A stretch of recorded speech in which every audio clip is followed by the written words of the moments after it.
Всичко ли е тип-топ, пирати? Тъй вярно, Джейк. Залостихме скривалището и получихме 4 златни дублона. Грабваме ги и бегом да видим Хук.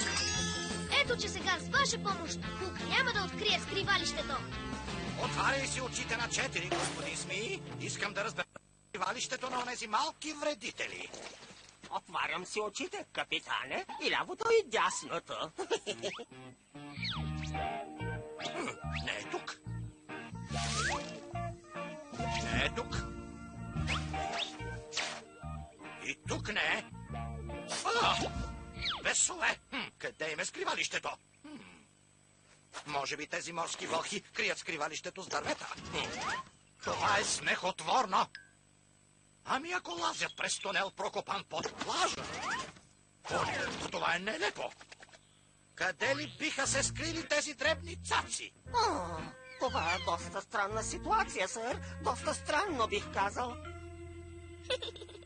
Какви глупави пирати! Капитан Хук откри входа на скривалището, но не спира да се чуди. Може би ще хвърлим по-добър поглед на острова, ако изкачим онзи хълм там. След мен, господин Сми. За това съм роден, капитане. Да ви следвам. Добре, че успяхме да затворим всички входове. Ядец, не всичките. Бръмбари! Унази порта не е залостена. Ами ако капитан Хук я открие? Остава ни само едно нещо. Да отвлечем вниманието на Хук и да затворим тази порта.